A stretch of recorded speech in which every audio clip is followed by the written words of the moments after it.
AI and e-commerce, the dynamic duo shaping tomorrow's workforce.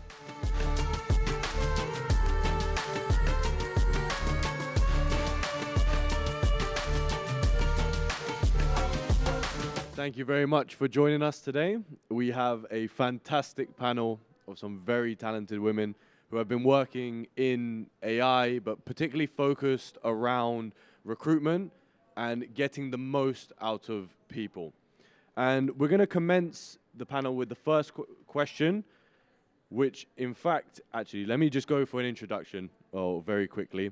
So what we want to be able to get, or what we want you to attain from this panel, is an understanding of how AI can really develop individuals, but also develop individuals within companies as well. And the first thing I want to ask the panel is, could you each share an experience of how you believe AI is enhancing not only recruitment outcomes, but more around individual staff, people, helping them to maximize their potential? So I'll start with, if we're going from left to right, Cordelia, I'll start with you. Hi everyone, I'm Cordelia. I think the main way that AI is enhancing what goes on, within the workplace is that it frees up time to be able to focus on more of the HR-focused issues and challenges. I personally use AI for more of my manual tasks, so with things like job descriptions, with things like drafting contracts, and that gives me more time to be able to spend developing my team within my business, but also developing teams with other businesses that I support. And I think that I'm able to maximize the time that I have during the working week by being able to kind of offset this. It's a very good point. Just on that point that you raised, Cordelia, so do you believe that AI is particularly focused around those repetitive tasks and eliminating those, and you think humans should still have, let's say, that human touch? Yeah, absolutely. I mean, I always say I don't think the robots are taking our jobs just yet. I think when it comes to more of the manual work, yeah, absolutely, there's a place for AI. But AI is only as smart as the people who put the information in. So we will always be needed to be able to kind of fact check and to be able to look at things.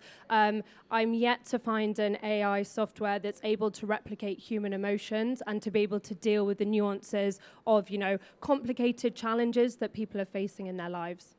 Fantastic. I completely agree. Ida, we'll pass over to you. So what are your thoughts on AI's impact on people, recruitment, and just in general in a business context? Is it on? No. Okay, hi everyone, I'm Ida. So I would say, well, first of all, AI makes it possible for employee experience to become more individual and more personalized, which I find very important because everyone are different. We learn differently, we are different people, we work differently.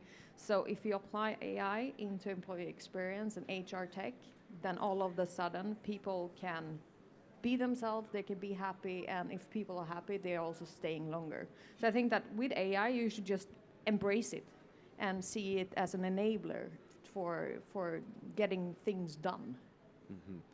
You mentioned personalization there. Where do you think the greatest benefit is for AI around personalization? Is it more around the onboarding as such? Is it for continued development while they're in the role? Like, where do you think the specific focus is perhaps right now? Well, I would say the entire employee experience. Take onboarding, for example. With AI, you can make it clear, you can make it structured, and even faster. And once again, if people are happy, they will stay within the company. So it increases the retention within organizations. But that comes after onboarding as well. If you can personalize the experience, it's more powerful. Yeah, absolutely. Definitely very, very important time as we're seeing AI fall into all areas and remits within the whole employee experience. Ellen, I'll pass over to you. What are your thoughts on the topic of AI, particularly within recruitment, perhaps actually finding the right talent, in fact? So at smartrecruitment.com, we believe that AI, it doesn't replace humans or recruiters, but it does make them several times more effective. So just like Cordelia mentioned earlier, it helps with the the manual tasks that are very time consuming, and anything in terms of CV screening to doing all the kinds of follow-ups that you have to do. But having a human recruiter is still essential for evaluating anything that comes to the emotional intelligence, which Cordelia mentioned as well, in terms of soft skills, characteristics, and that part of the job. So we use AI within our company, but mainly for those high volume tasks that are taking a lot of our time, so that the recruiters that we have can really focus on the other more important part of the job, which is that relationship building, finding those candidates within the network that we have built up throughout the years, and really evaluating the cultural fit and the long-term alignment on, for example, objectives and goals between the candidate and the hiring company. So, we believe in the balance there. One thing doesn't take out the other. We believe they should work together, the humans and the AI, when it comes to recruitment moving forward. Yeah, and I think the cultural fit bit is a really important piece, because us as recruiters, we get to understand the businesses that we support, and I don't think that AI yet would be able to kind of understand those nuances between somebody who is equally highly skilled as somebody else, but maybe has a different personality or a different approach, or maybe someone is more solutions oriented and somebody else isn't. I don't think we're there yet, and so I think, yeah, our jobs are definitely safe. Yeah, for sure. Just on that point about understanding personalities, do you believe that as AI continues to develop, particularly as you may have perhaps used personality tests, like Myers-Briggs tests within recruitment outcomes, I've personally done them, I find them actually quite accurate. Do you feel that maybe, given the accuracy of something which has been around for a while, with AI empowered with that knowledge, do you feel that that long-term alignment can be better answered in the future, maybe with AI, as it's continued to progress? I mean, I think, of course, AI does develop every day, right? And I do think that we will come to a stage where it's going to improve on that sense. But I still do believe that it's going to still be a combination of the AI and the recruiters. So there might be, specific tasks that they will be doing, or personality tests, to make them, again, with the data, to find out which is the best fit for the job based on the data, but then to still have that human recruiter that is going to give that, intuition that you have, or that, the feeling that you get when you are talking to a candidate. Because or us as a recruiter, we know our clients, so we try to get to know our clients pretty deep, to really understand, okay, if I meet this senior person in the industry, which company do I think within my portfolio that person could fit with? And I think that is built on, that emotional intelligence that I think only humans still have. But for sure, it's going to get to a stage where the personality tests are going to be more accurate, but I still think it's going to be a combination of the both. You still need that human touch. Yeah, definitely the human touch. I think if we're dealing with people, then it has to be a human touch. I don't think anyone wants to go for a whole... recruitment is hard enough. I think those interview stages are hard enough. Going through that whole process, talking to an AI, I can imagine might be a very distasteful experience. Yeah, and I think that's a really interesting point that you mentioned, because, we are still in a war on talent, and it's really important not only for candidates to represent themselves professionally and properly, but also for employers to do, their due diligence, and to also be able to run the recruitment process properly.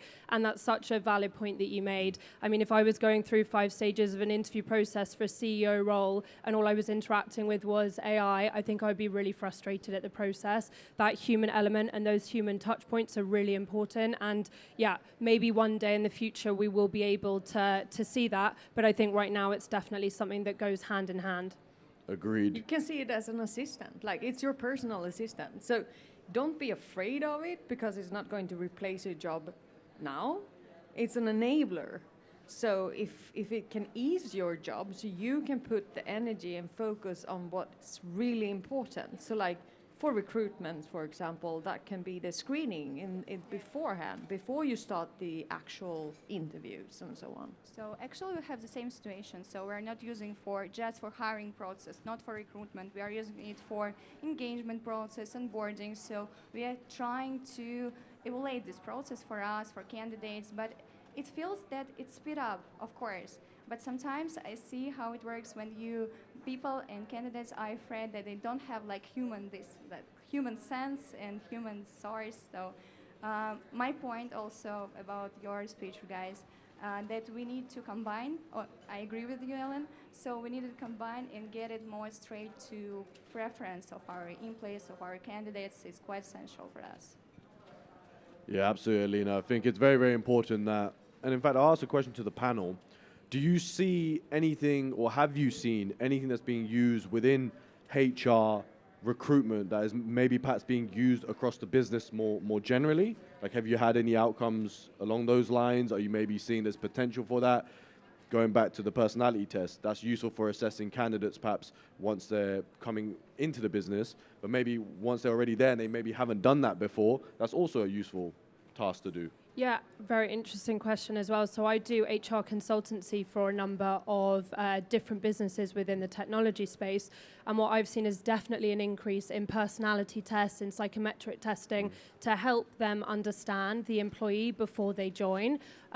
We've also seen a number of businesses really want to upskill their employees, so putting in tailored coaching and development around their personality types and around the way that they work, because there isn't a one-stop shop for learning. Everybody learns differently, and it's important for people to understand in business the way that people interact with that learning and the way that they're able to then take on information.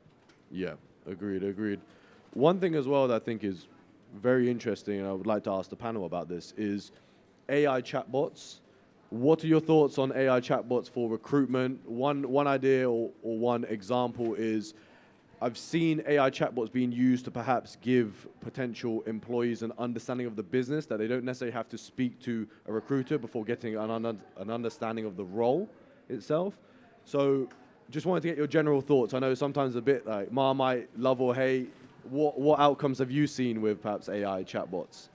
I would like to mention that we are using chatbots for inner corporate culture. It's our experience that we are getting feedback from our employees and see how our corporate work is going to be modified for our customers, for our employees. It's quite interesting for us because we never know that we have some problems with the corporate culture for onboarding also. And it was our, another side from other side, So we try to implement it now. And we do see how it works for business also. And I think it's quite good. So I think it also for candidates, when candidates are speaking with a chatbot, it's not really... It's really essential for recruiters because they don't waste time for it, and they need to get summary just for it, and it's quite necessary, I would say.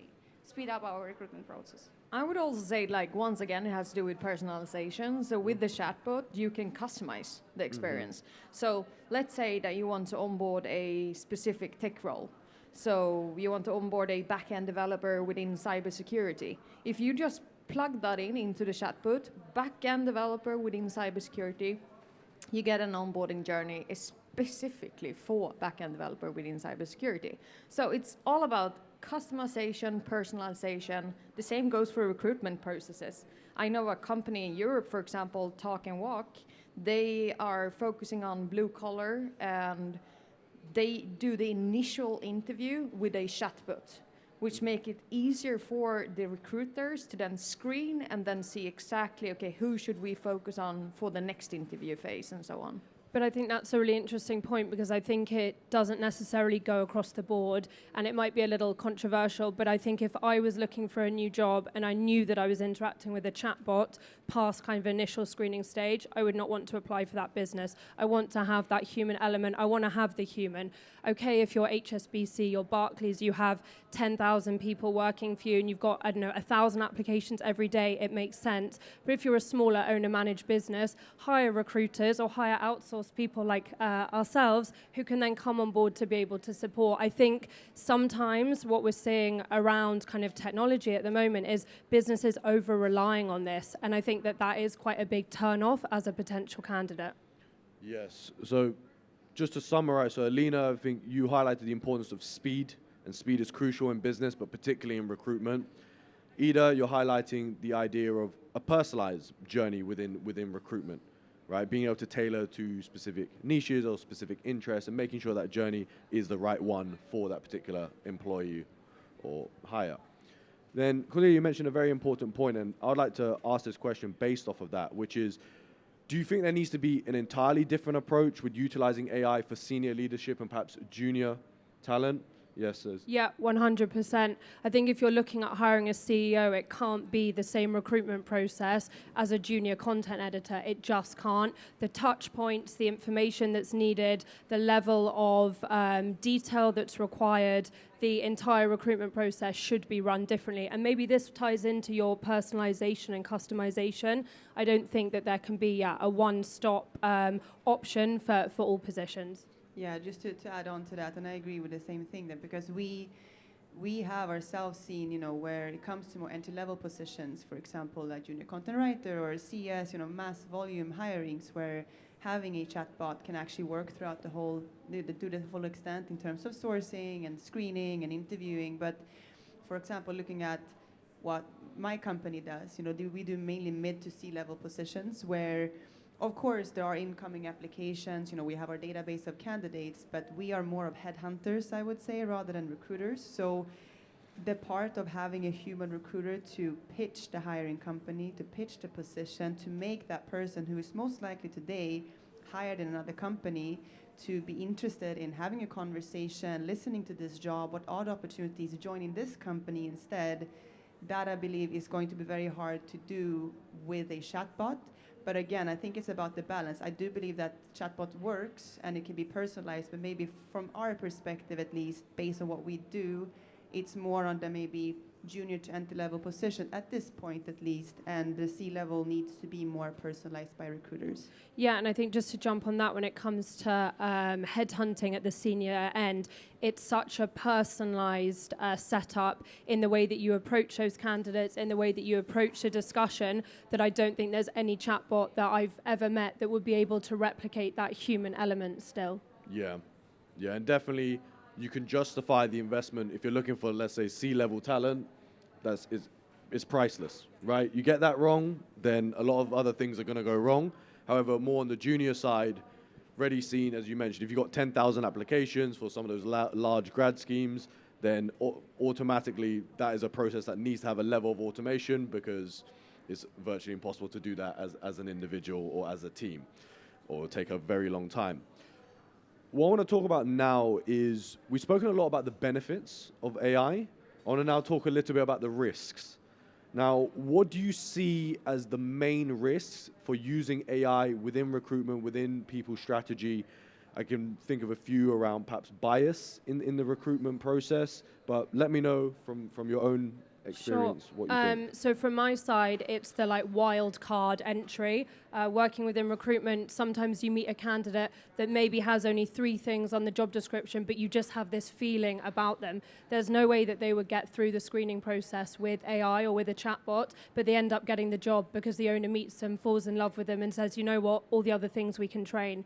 For me, that's one of the real challenges. And I think for me, as a recruitment expert and someone who, owns a recruitment business, that's what I'm always trying to say to the team as well. You need to have that feeling. And that feeling is something that I don't think can be replicated in AI, which we've also touched on earlier in our discussion.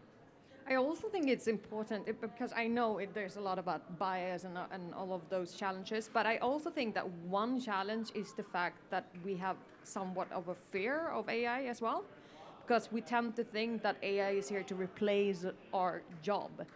And that is not the case. I think once again we should see it as an assistant. We should see it as something that can enable things rather than something that can replace us. So recruiters and HR people, we should see it as your assistant rather than just you're here to take my job.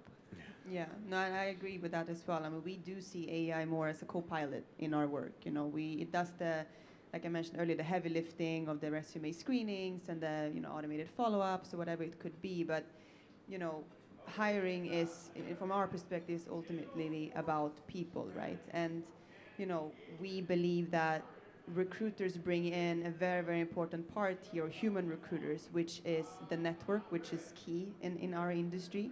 Having access to a specific kind of network in this industry gives you access to top candidates that are not on, for example, job pages or other digital platforms. And you know, looking at, for example, my company, about 50% of our final candidates in our hiring processes with our different partners are not on LinkedIn, for example. They are because we went to maybe an event like this and we met someone who knows someone who recommended someone. And that is also a part where I think if you are a company that relies too much on AI, you might lose that human touch out of it. But again, I want our company, we are already embracing AI to use it to our advantage, but do a combination again.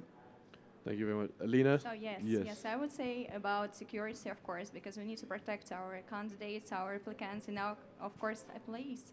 So it's quite crucial for us to make this safety program that we need to implement also to our company, and just to make sure that it's not going to be there out of your company. So also, I would like to mention this human expertise when you are working with AI. Also, we are afraid of that. Yes, I'll agree with you in the 100%. Just because of that, I'm pretty sure that we need to make regulations. We need to make laws, to make some, like, you know, education for that, just to be ready to get ready for these new innovations. So that's all. You can actually end it by saying what Elon Musk said, like, if you're going to build a car, don't forget to put in the brakes, because otherwise it's going to be an accident. Absolutely. Very well said. Absolutely. And I really like that last point as well, Alina, about you have to get ready. This is coming. You're either with it or you're not. But if you're not with it, you're probably going to get left behind. And with that, the time is up. Thank you very much to our audience. Thank you very much to our panel. And we'll be here after the presentation to take any further questions. But thank you very much. Thanks, everyone. A round of applause for our panel today. Thank you very much.